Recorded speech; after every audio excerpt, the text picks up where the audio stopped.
natabaye nyine uriya mwana wundi kuko Kayira umwana wanyu we ntago nari muri hafi ntago nari kumugeraho bari bamaze kumutwara Kayira nukuri nabuze uko mugeraho bumbabarire Agent Finley president of You were outmanned and outgunned.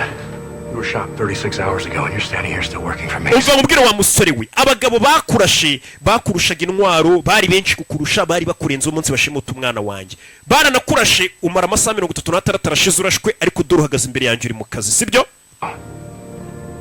Let's leave the apologies out of it. Ibintu by'imbabazi reka tubikure muri office yanjye ntungire kuza umbwira ibintu by'imbabazi wa muhungu we Yego boss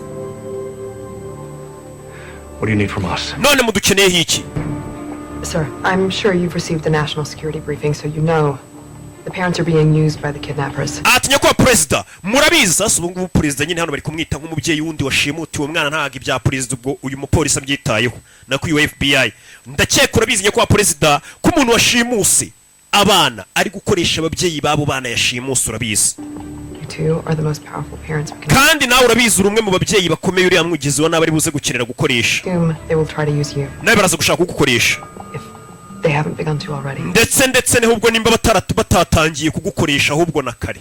Hey, atumugiza nawe araza gushaka gukoresha president ariko nyine mu yandi magambo twashaka kumenya ese ahubwo ntaratangira kugukoresha. Ibaza ariko kibazo abajije president.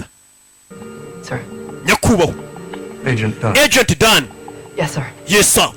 Meg Fitch's sister? Harya avukana na wa mugore bita Meg baramuzi na president aramuzi mushiki mukuru wa Dan wa mugore. Meg Fitch baramuzi ni mugore ufite amafaranga menshi baramuzi hakunino. Yes sir. Yego turafukana. You've got no problem accusing the president of the United States of cooperating with kidnappers. None so wa mukobwa nta kibazo wumva ufite mu mutwe wawe cyo kuba umeze nk'umuntu uri gushinja president wa Leta Zunze za Amerika gukorana n'ibyihebe cyangwa se n'abashimusi.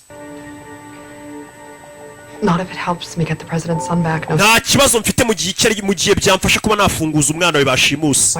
Nta kibazo mfite pe cyo kubigushinja kandi byatabara umwana wawe. I work for those kidnapped kids. Njyewe icyo nkora ndi gukorera abo bana bashimuswe nicyo nkora. Nicyo ukora wa mukobwa we kanshinja. Hari ikintu ugomba kumenyera wa mukobwa we. I took an oath to defend this country. Narahindahiro yo kuzarinda iki gihugu wa gakobwa we ndagira ngo mvume